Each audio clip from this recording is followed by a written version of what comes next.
नमस्कार ओडिशा शुभ सकाळ। आज हूँ अक्टोबर मास 17 तारिख शुक्रवार। स्वागत करुच्ची ओडिया टेक न्यूज आउ गोटे नुआ भिडियो को। आज भिडियोटी आपण बहुत गुरुत्वपूर्ण होगा जाऊँगी, तेणु भिडियोटी को शेष पर्यंत देखूँ और आपण भल पाइबा स्वरूप भिडियोटी को लाइक करी चैनल को सब्सक्राइब कर दिंतु। चलतु जीवा आज दिनकर किसी गुरुत्वपूर्ण खबर आड़ को। आज प्रथम खबर, पीएम किसान लिस्ट रु आपण ना कटि जाइए कि 1 मिनिट रे चेक करूँ आपण स्टाटस जानतु प्रोसेस। जदि आपण प्रधानमंत्री किसान सम्मान निधि योजना रे जड़े हिताधिकारी तेबे यही खबर आपण बहुत गुरुत्वपूर्ण होगा जाऊँगी।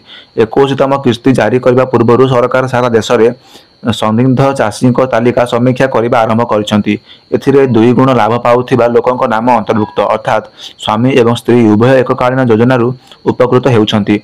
एबे प्रश्न हेउची आपणक नाम एही तालिका कटा जाइछि कि?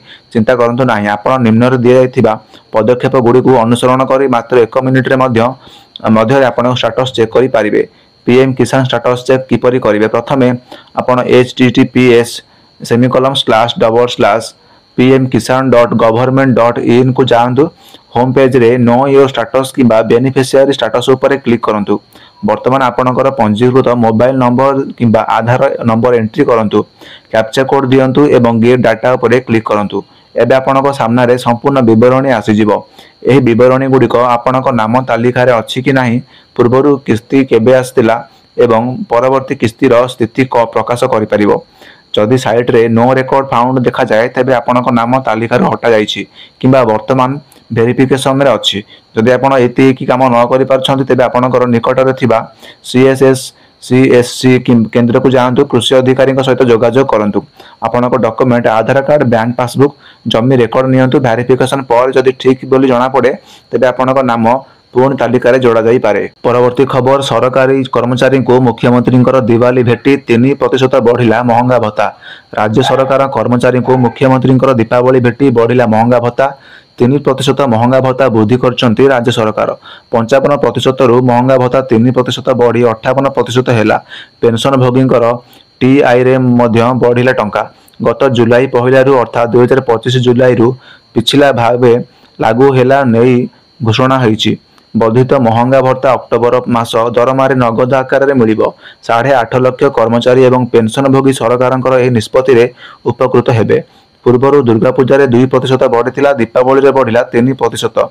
दीपावली को मिसाई मोट 5% महंगा भत्ता मिलिबो। परवर्ती खबर, 258 जन उल्लंघनकारी को ब्लैक लिस्ट कला एसटीए को तथ्य देइछि कमिशनरेट पुलिस। ट्रैफिक नियम उल्लंघन करुथिले सावधान, बातिल हेबो गाड़ी रजिस्ट्रेशन लाइसेंस। ब्लैक लिस्ट होई पारे आपनक गाड़ी चालान कटिथिबा गाड़ी पाई नियम कड़ाकड़ी कला ट्रैफिक विभाग। चालान कटिथिबा गाड़ीर कटिला ना रास्ता रे आ गड़ी पारिबोनी एही सब गाड़ी। ब्लैक लिस्ट गाड़ी तालिका प्रकाश कला ट्रैफिक विभाग। एकाधिक चालान थिबा 258 गाड़ी नंबर रो ब्लैक लिस्ट रहिछि।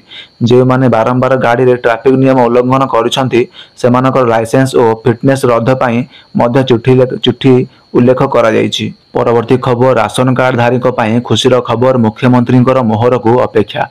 राशन कार्ड धारी बड़ खबर, आग को मुंड पिछा अधिक 5 किलो चावल देवाकू अंटा भिड़िछंती सरकार। अन्यपटे केवाईसी करि नथिले आसंता मासर हिताधिकारी चावल पाइबेनी बोली मंत्री कहिसंती, जहाकू नै कटाक्ष करिछि बिजेडी। राशन कार्ड धारक पई बड़ निष्पत्ति नेबाकू जाउछंती राज्य सरकार। आग को मुंड पिछा 5 किलो नुह 10 किलो चावल दियाजिबो। एबे मिलुथिबा 5 किलो चावल मासे पई विपर्जय पर्याय हेउनाही, तेणु हिताधिकारी को अधिक चावल देवाकू संकेत देइछि जोगाण विभाग। प्राय 3,25,00,000 हिताधिकारी पाइबे अधिक चावल। एने तर्जमा सरिछि। फाइल सीएमओ ऑफिस रे पहुंची। शेष निष्पत्ति नेबे मुख्यमंत्री मोहन चरण मांझी। अन्यपटे केवाईसी करि नथिले आसंता मासरु चावल मिलिबोनी बोली चेताई देइछि जोगाण मंत्री। केवाईसी नथिले हिताधिकारी को चावल मिलिबोनी बोली मंत्री को बयान को नहीं कटाक्ष करिछि बिजेडी। कहिछि गरीब लोकों को चावल न देई गाँ गाँ रे राशन काटिबाकू केवाईसी रु आयुध करिसंती सरकार। चावल न देई लोकों को भयभीत करा जाउछि। केवाईसी करि नथिबारु 15 लाख रु अधिक हिताधिकारी चावल रु वंचित होई पारंती। हिताधिकारी मानकू अधिक 5 किलो चावल देबा हेले आहुरी चावलर आवश्यकता पड़िबो, तेणु एसीआई उठाउ नथिबा बळका चावल हिताधिकारी को बांटिबाकू योजना करुछि कि सरकार। परवर्ती खबर, राज्यरु विदाय नेला दक्षिण पश्चिम मौसुमी वायु। एबे केमिति रहिबा आगकू पाग जानंतु। देशरु विदाय नेला दक्षिण पश्चिम मौसुमी वायु। ओडिशार अवशिष्ट अंचल समेत देशरु विदाय नेइछि मौसुमी। चलित वर्ष निर्धारित पूर्वरु ओडिशा छुईथिला मौसुमी वायु। एबे सारा देशरू मौसुमी अवसारण नहीं पाग अनुकूल रही। आसंता 24 घंटा मध्य सारा देशरू दक्षिण पश्चिम वायु अपसारण नहीं पाग अनुकूल थिबार पाणीपाग विभाग सूचना देइछि। एसत आगामी 5 दिन जाए पाग मुख्यतः सुखिला रहिबो। 2020 मसीह अक्टोबर 26 रु 28 भितर ओडिशारू वायु विदाय नैथिला मौसुमी। 2021 मसीह अक्टोबर 11 रु 13 मध्य ओडिशारू विदाय नैथिला मौसुमी। 2022 मसीह अक्टोबर 20 रु 21 मध्य विदाय नैथिला मौसुमी।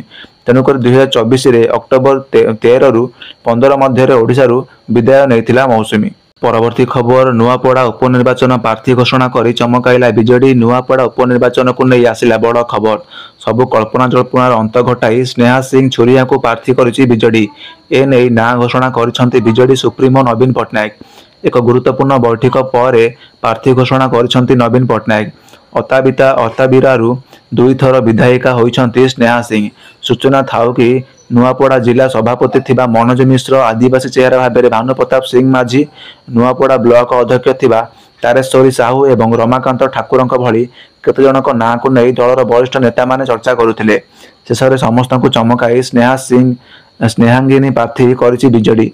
जिले में 70% आदिवासी श्रेणी लोक बास करुथिबा बेले 1,05,000 भोट रही। नुआपड़ा निर्वाचन मंडली रे मोट 2,53,624 खंड भोट रही बेले 60% आदिवासी भोट रही। नुआपड़ा उपनिर्वाचन पर प्रथमे कांग्रेस घासीराम माझी को प्रार्थी करथिबा बेले भाजपा जय ढोलकिया को प्रार्थी करिछि।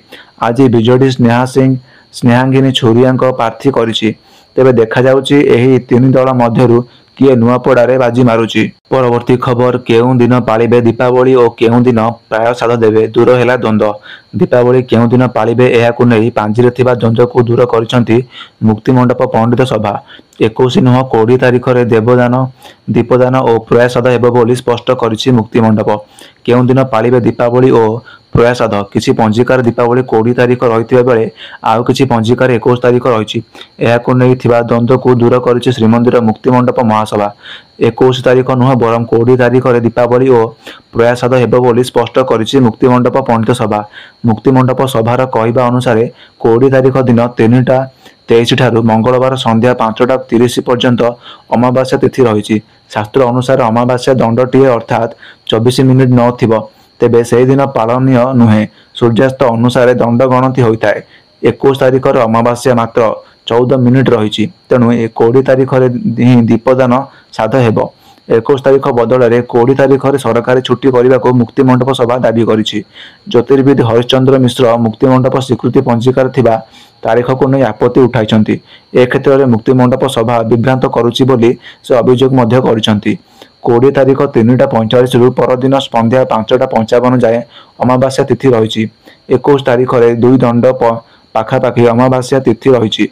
20 तारिख दिन जाक चतुर्दशी रहूथिबारु से दिन किभली साध हेब बोली प्रश्न करिछि हरिशंकर। दीपावली पालन नहीं मुक्तिमंडप सभा दिन स्पष्ट करने पर द्वंद्व दूर हेबा बोली आशा करा जाउछि। परवर्ती खबर कफ सिरप पाई एक्शन मोड रे केंद्र सरकार खूब शीघ्र औषध नहीं मोदी सरकार आणिबे नुआ आईन। कफ सिरप कांड पर निदर उठी केंद्र सरकार मध्य प्रदेश एवं राजस्थान में विषाक्त कफ सिरप कुनी कुनी पिला जीवन जीवा घटना सारा देश में हईचई सृष्टि करथिला।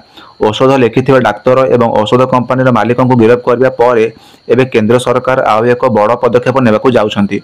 औषध एवं प्रशासन सामग्रीर गुणवत्ता तदारक पाई एवं जांच करने पाई केंद्र सरकार एक नूतन आईन आनिबा पाई जाउछंती। गत किछि दिन भितर मध्य प्रदेश छिंदवाड़ा जिले में कफ सिरप पीवा पर अनेक पिलांकर मृत्यु होइथिला। तदंतरु जना पड़िछि जे कफ सिरप रे डाइथेलाइन ग्लाइकल नामक एक विषाक्त रासायनिक पदार्थ थिला। एही घटना देश में औषध उत्पादन व्यवस्था एवं निरीक्षण प्रणाली पर बड़ प्रश्न छिड़ा करिछि। सरकारंकर घोषणा मुताबक खूब शीघ्र एक नूतन औषध चिकित्सा उपकरण आईन आनिब जहाँ 1940 मसीह प्रचलित पुराना औषध आईन ठारू कड़ाकड़ी हेबार संभावना अच्छी। परवर्ती खबर एसआई परीक्षा घोटाला विजिलेंस कोर्ट को गला मामला। विजिलेंस कोर्ट को गला एसआई परीक्षा घोटाला मामला जिला जज कोर्ट को विजिलेंस कोर्ट रु स्थानांतर होइछि। गिरफ 119 जन मध्यरु 113 करिसंती जामिन आवेदन। आसंता 23 रे जामिन आवेदन शुणाणी हेब। शुणाणी पूर्व केस डायरी दाखल लगी निर्देश क्राइम ब्रांच को निर्देश देले विजिलेंस कोर्ट। परवर्ती खबर यही टीका को डरिब कैंसर एकदम मूल पछ आरंभ होगा पूर्व शेष हो कैंसर जानतु केबे बाजार में मिलिब एही सुपर टीका। अमेरिकार मासाचुसेट्स आम्सहर्ट विश्वविद्यालय वैज्ञानिक माने एक सुपर टीका विकसित कर जहाँ मूषा परीक्षागार में कर्कट रोग संपूर्ण भाव में रोकी थाए। यह टीका शरीर प्रतिरक्षा प्रणाली को सक्रिय करिथाए। एहाकु अस्वाभाविक कोषगुड़िक चिन्हिबा एवं नष्ट करिबारे समक्ष करिथाए जहाँ कर्कट रोग को विकसित होबार रोकी थाए। परीक्षण में यह टीका दि जाइथिबा मूषा मास मास धरी सुस्थ रही जेतेबेले टीका नहीं मुस्थिबा मूषा मानक मध्य कर्कट रोग विकसित होइतिला। वैज्ञानिक माने कहिसंति जे एही आविष्कार कर्कट रोग आरंभ होगा पूर्व एहाकु रोकिबा पई व्यवहार करा जाई पारिबो। परवर्ती खबर अनुगुल रे चांचल्य शिक्षयित्री को बलात्कार कले स्कूल मालिक। अनुगुल सदर स्थित एक घरोई स्कूल शिक्षयित्री को घरोई स्कूल प्ले स्कूल मालिकंकर बलात्कार अभियोग। थाना अभियोग पर मालिक संकेत कुमार शर्मा को पुलिस गिरफ्त करिछि। सूचना अनुसार अनुगुल सहर गांधी मार्ग में अवस्थित स्कूल जड़े महिला शिक्षयित्री को घरोई प्ले स्कूल मालिक प्रेम प्रस्ताव देते किंतु से प्रेम प्रस्ताव को प्रत्याख्यान करते। पर जितेबाला स्कूल कहीं नथिले संकेत उक्त महिला शिक्षयित्री को यौन निर्यातना देथिबा अभियोग करथिले। पीड़िता शिक्षयित्री थाना यार अभियोग करछंती। अभियोग आधार में पुलिस तदंत आरंभ करिछि एवं महिला शिक्षयित्री को ठकिबा पई अभियुक्त मालिक को गिरफ्त करिछि। गिरफ्त पर पुलिस अति अभियुक्त शर्मा को कोर्ट पठाई। यही खबर अन्य को शेयर करने सह यही चैनल को सब्सक्राइब करने आपको अनुरोध। परवर्ती खबर बीएसएनएल दीपावली भेटी 4G सेवारे मासे जाए सबू मागणा दिन को मिल 2 GB डाटा। दीपावली अवसर में भारतर सरकार टेलीकॉम कंपनी बीएसएनएल तार नूतन ग्राहक मानक पाई एक बड़ ऑफर आनी। कंपनी 15 अक्टोबर रु 15 नवेम्बर 2025 पर्यंत मागणा 4G सेवा ऑफर आरंभ करिछि। एही ऑफर पाई ग्राहक मानक देबाको पड़िबो मात्र 1 टंका। 1 टंका दे पूरा मासे 4G सेवा पाई परिबे ग्राहक। केउं सुविधा उपलब्ध हेबो जानि रखंतु। बीएसएनएल एही ऑफर रे ग्राहक मानक असीमित वॉइस कॉल प्रतिदिन 2 GB हाई स्पीड डाटा प्रतिदिन 100टी एसएमएस एपरिकी मागणा सिम कार्ड मध्य मिलिबो। बीएसएनएल अनुसार यह ऑफर ग्राहक मानक कंपनी स्वदेशी भाव में विकसित 4G नेटवर्क अभिज्ञता देवाई डिजाइन कर कौन सेवा शुल्क नहीं एवं उपभोक्ता माने कौन अतिरिक्त खर्च बिना संपूर्ण 30 दिन नेटवर्क गुणवत्ता उपभोग करें।